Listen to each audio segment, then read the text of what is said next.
नमस्कार, मैं प्रबल चौहान सीयू आइडियल साक्षात्कार में आपका बहुत बहुत स्वागत करता हूं। आज हम इस प्रेरक श्रृंखला की शुरुआत करते हुए श्रीमान निर्मल तिवारी जी का साक्षात्कार लेंगे, जो कि वर्तमान में असिस्टेंट स्टैटिस्टिकल ऑफिसर के पद पर commercial tax department Lucknow Uttar Pradesh में कार्यरत है और वे सेंट्रल यूनिवर्सिटी ऑफ राजस्थान से पीएचडी भी कर चुके हैं। सर, आपका सीयू आइडियल साक्षात्कार के प्रथम साक्षात्कार में धन्यवाद प्रफुल्ल जी। जी सर, धन्यवाद। निर्मल जी, हमारे जीवन में सबसे बड़ा योगदान हमारे पेरेंट्स का रहता है, तो मैं आपसे पूछना चाहूंगा कि जब आपके एएसओ बनने की खबर आपको और आपके माता पिता को पता चली थी, क्या रिएक्शन था? फर्स्ट टाइम में सक्सेस मिलने के बाद मुझे भी बहुत खुशी हो रही थी, और जैसे ही मेरे माता पिता को पता चला, मैंने बताया कि मम्मी मेरा सिलेक्शन इधर हो गया है और फिर अपने ही स्टेट में, अपने ही डिस्ट्रिक्ट में पोस्टिंग मिलने वाली है, तो बहुत काफी खुश हुए कि कम से कम अब इतने दिन से दूर थे, अब पास आ जाओगे, साथ ही रहोगे, साथ ही काम करोगे। काफी अच्छा लगा सबको। जी सर। सर, आपको इस पद तक पहुंचने की प्रेरणा कहाँ से मिली? जब मैं ग्रेजुएशन में first time statistics class attend कर रहा था, तो सबका इंट्रो लिया गया, पूछा गया कि आप क्या बनना चाहते हैं। सबके अपने अपने इश्यूज थे, विजन थे, क्या बनना है, प्रोफेशन लोगों ने अपने अपने चुन रखे थे। वहां पे हमारे सर ने बताया कि आप जब यदि इस सब्जेक्ट को ले रहे हैं, यहाँ पे आए हैं, तो इसमें बहुत सारे पद हैं, इनकी तैयारी आप कर सकते हैं, जो स्टैटिस्टिक्स की है, बहुत अच्छा काम है। जब धीरे धीरे हमने अपना ग्रेजुएशन कंप्लीट किया, पोस्ट ग्रेजुएशन किया, तभी पूरा आइडिया मिल गया था कि हमको अब इसी फील्ड में कैरियर बनाना है, तो यहीं रहना है। ग्रेजुएशन के बाद जैसे ही पोस्ट ग्रेजुएशन के लिए अप्लाई किए, तो वहाँ क्लियर कर पता था कि हमें स्टैटिस्टिक्स के फील्ड में ही अपना कैरियर बनाना है, और उसमें बहुत सारे पद निकलते हैं। सहायक सांख्यिकी अधिकारी का भी था। जी सर। सर, आपने इसी जॉब को क्यों चुना? देखो, आज के बेरोजगारी के दौर में ये कहना कि आपने इसी को क्यों चुना ये बहुत वो है, लेकिन अब जैसे अब मेरा प्रोफेशन था, मेरा स्टैटिस्टिक्स में काफी इंटरेस्ट था, इसलिए मैंने अप्लाई किया और इसी से फील्ड में रहा। हालांकि मैं पीएचडी भी कर रहा था अब सेंट्रल यूनिवर्सिटी से, उस दौरान मेरा सिलेक्शन हो गया, तो मैंने यहाँ प्राइमरी बेसिस पे यहाँ पे ज्वाइन कर लिया।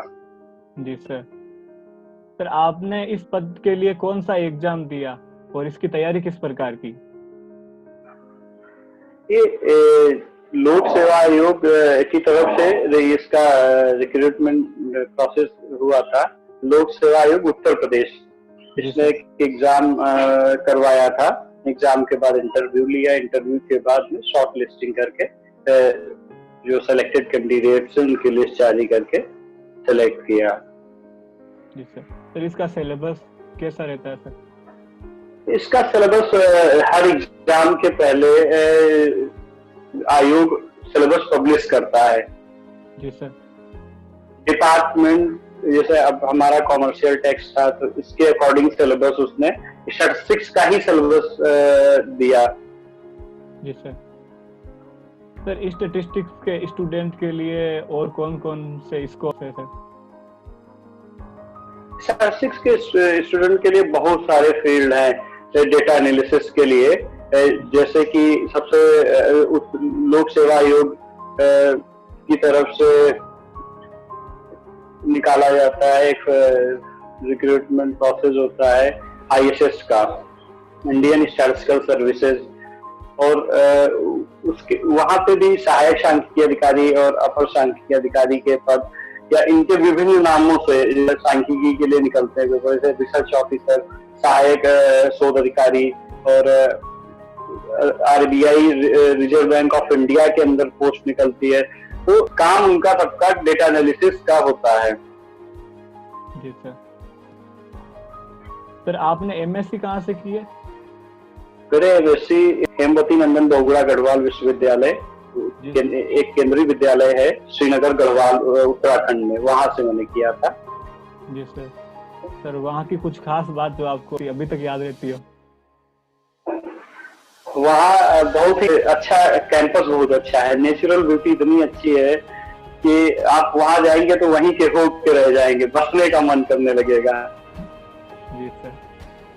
लोग भी बहुत अच्छे हैं। सर आपके वहाँ पे कोई ऐसे फ्रेंड्स तो आपके साथ अभी भी कांटेक्ट में हैं?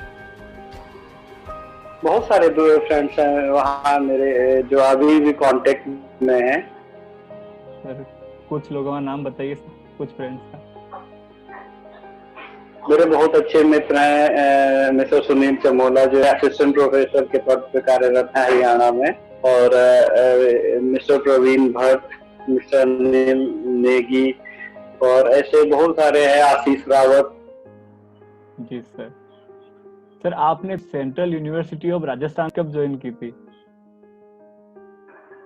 24 अगस्त 2015 को मैंने ज्वाइन किया था, 3 अगस्त 2015 को मेरा एडमिशन प्रोसेस कंप्लीट हुआ था। जी सर। After interview. सर आपका रिसर्च एरिया क्या था यहाँ पे? सैम्पलिंग थ्योरी में doctor Sanjay Kumar assistant professor हैं अपने यूनिवर्सिटी के, उनके अंडर में काम किया मैंने उनके साथ। जी सर। सर आपके परिवार को पता था कि स्टैटिक्स में पीएचडी करने के बाद कौन सी जॉब लगती है? तो परिवार को, मेरा जो फैमिली बैकग्राउंड है वो एक एग्रीकल्चर बैकग्राउंड है, वहाँ पे एजुकेशन के बारे में इतना लोगों को अवेयरनेस नहीं है। लोग बस इतना जानते हैं कि हमको अपने बच्चे को पढ़ाने भेजना है, लेकिन क्या पढ़ाना है किसी को नहीं पता है। तो उसके लिए फिर उसको स्वयं अपने आप करना पड़ता है, खोजना पड़ता है, देखना पड़ता है, धीरे धीरे धीरे धीरे। तो सर आपने उनको फिर कैसे समझाया या फिर कैसे बताया इस जॉब के बारे में? जॉब के बारे में पहले ही मैंने सब बताया था, जब मैं इस सब्जेक्ट के साथ मैंने पोस्ट ग्रेजुएशन अप्लाई किया था कि इसका ये फील्ड है, यहाँ पे ऐसे अप्लाई किया जाता है, यदि पोस्ट ग्रेजुएशन सही से कर रहे हैं और प्रिपरेशन कर रहे हैं तो अच्छी जगह पे सिलेक्शन हो जाएगा, एक ऑफिसर बन जाएंगे। सबके लिए सेटिस्फेक्शन था कि हाँ ऑफिसर बन जाएंगे, पढ़ाई कर रहे हैं तो ऑफिसर बन जाएंगे। और जॉब प्रोफाइल के बारे में कोई बहुत अच्छा आइडिया नहीं था, ताकि काफी अवेयर हो गए हैं, जान गए हैं। जी सर।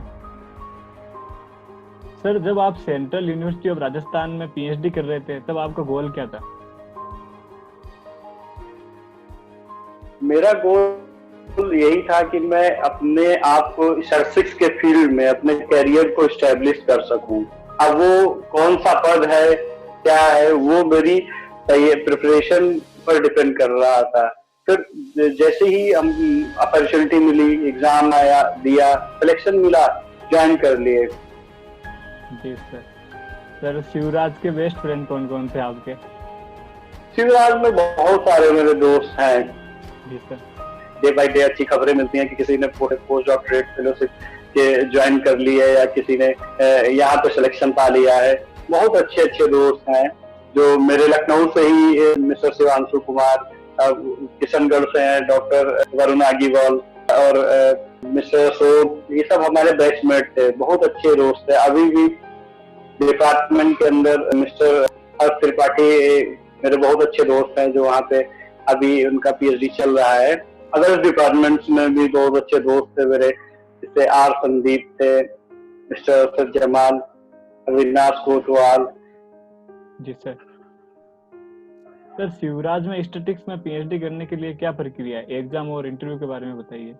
जैसे कि सभी को पता है कि शिवराज जो है सीयूसेट के थ्रू ही एडमिशन प्रोसेस कंप्लीट करता है। अब सीयूसेट के लिए हम पहले फॉर्म भरते हैं, जिसका करीब फरवरी से लेकर अप्रैल के बीच में ही उसका फॉर्म आता है। सीयूसेट में फॉर्म भरने के बाद फिर उस सेंटर होता है, जिसके डिफरेंट सिटीज में सेंटर बनते हैं। फिर एंट्रेंस के बाद में जब इंटरव्यू के लिए शॉर्ट लिस्ट किया जाता है कैंडिडेट्स को, तो पहले तो एक तो ये सीयूसेट के थ्रू हो गया मीडियम।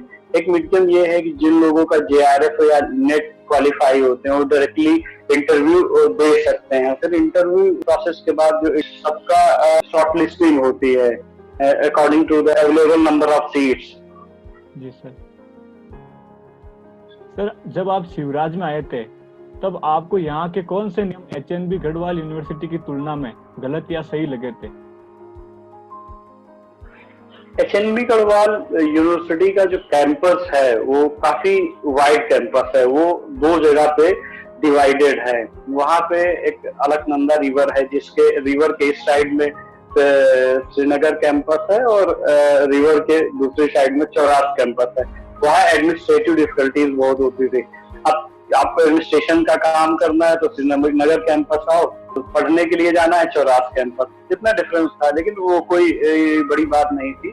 यहाँ पे अच्छाई ये थी, सिक्योरिटी बहुत थी। आपको कहीं भागना नहीं था, भटकना नहीं था, हर चीज आपके लिए अवेलेबल थी सेंट्रल यूनिवर्सिटी के अंदर। सर दोनों यूनिवर्सिटीज में सबसे अच्छा एक्सपीरियंस क्या रहा और कैंपस के बारे में क्या कहोगे? दोनों यूनिवर्सिटीज में सबसे अच्छा एक्सपीरियंस तो शिवराज का ही रहा है। शिवराज के कैंपस का एनवायरनमेंट भी बहुत अच्छा है।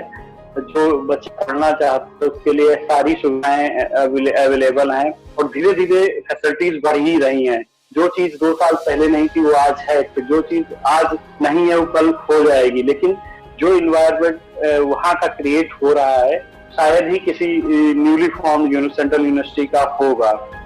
जी सर। सर आपकी हॉबीज क्या क्या है? हॉबीज जनरली मैं वीकेंड्स पे कुकिंग पसंद करता हूँ। मुझे तरह तरह के डिशेस बनाना बहुत पसंद है। उसको चाहे किसी भी मीडियम से, मान लिया किसी दोस्त से सीख लिया या अपने घर में ही भाभी से, सिस्टर से, मदर से या यूट्यूब के थ्रू, तो सीख के अपना प्रयोग करते रहते हैं। अपना टाइम कट जाता है और नई चीज भी सीख लेते हैं। जी सर। सर आपकी फेवरेट डिश कौन सी है?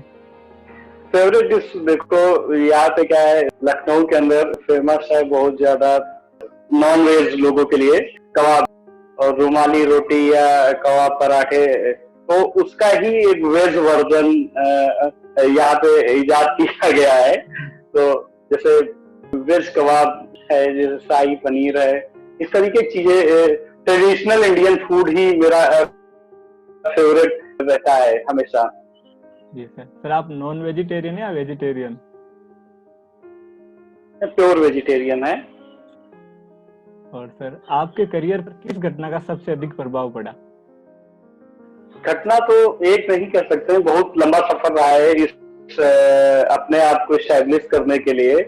जब मैं अपने गांव से निकल के पहली बार मैं शहर में मैंने एडमिशन लिया, तब मैं डेली अप डाउन किया करता था। अगर ट्रेन से जाता था पढ़ने के लिए, काफी लंबा चेज होता था मेरे लिए अचीव करना कि आज की क्लास कर रहे हैं तो शाम तक अपना स्टेमिना बचेगा भी कि नहीं। बहुत बार ऐसा होता था कि थकान भी आ जाती थी। लेकिन जब मैं बाहर निकल के बहुत सारे लोगों से मिलता था, देखता था कि इनका जो लाइफ स्टाइल या स्टैंडर्ड मेंटेन है, क्यों मेंटेन है किसी का, वो सिर्फ और सिर्फ एक ही बात थी कि वो सक्सेसफुल है।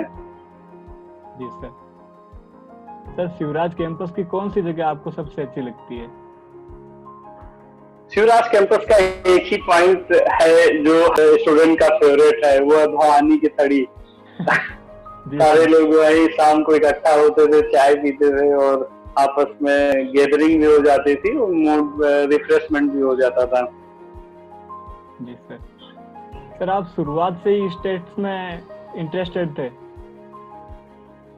शुरुआत से मैं इंटरेस्टेड नहीं था। देखो होता क्या है कि बहुत बार जब हम गलतियां करते हैं तो कुछ अच्छा हो जाता है। जी सर। तो मैं एक्चुअली मुझे केमिस्ट्री मेरी बहुत वीक थी और मुझे बीएससी ही करना था। तो मैंने एडमिशन लिया तो वहाँ पे सब्जेक्ट कॉम्बिनेशन में मुझे दिखा स्टैटिस्टिक्स और मेरा 2 सब्जेक्ट अदर थे, कंप्यूटर एप्लीकेशन एंड मैथमेटिक्स। तो मैंने कहा ठीक है, मैथमेटिक्स है, फ्यूचर में मैथमेटिक्स में एमएससी कर लेंगे। लेकिन जब स्टैटिस्टिक्स के लिए जब क्लास किए हम पढ़े तो मैथमेटिक्स के का जो इंटरेस्ट था स्टैटिस्टिक्स में कन्वर्ट हो गया। अब आपका लक्ष्य क्या है? मेरा लक्ष्य यही है कि अभी जल्दी ही अपने वाइवा मेरा हो जाए, उसके बाद मैं असिस्टेंट प्रोफेसर के लिए प्रयास करूंगा, क्योंकि मैं काफी लंबे समय तक एकेडमिक एनवायरनमेंट में रहा, और जब आदमी किसी चीज से जुड़ जाता है तो वो वहीं लौटने की कोशिश करता है। जी सर। सर, अंततः जो सेंट्रल यूनिवर्सिटी में जो स्टूडेंट पढ़ रहे हैं और जो एडमिशन लेना चाहते हैं, उनके लिए आप क्या इंस्ट्रक्शंस दोगे?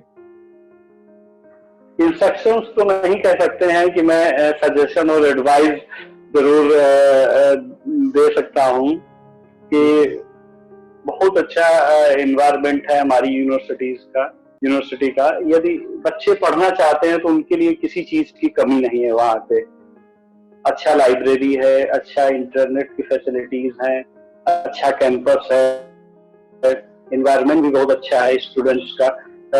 हर तरीके की एक्टिविटीज वहाँ हो रही हैं जो किसी इंस्टीट्यूट के अंदर शायद ही हो पा रही हो। हम जानते हैं इंडिया के अंदर क्या सिचुएशन है हायर एजुकेशन का, उस कंपैरिजन में बहुत अच्छा एनवायरनमेंट है। यदि किसी को इंटरेस्ट है, आईआईटी में एडमिशन नहीं मिल पा रहा है, तो वो जरूर और जरूर सेंट्रल यूनिवर्सिटी के लिए अप्लाई करे और वहां पे एडमिशन लेके पढ़ाई करे। जी सर। सर, आपको सीयू आइडियल साक्षात्कार में आकर कैसा लगा?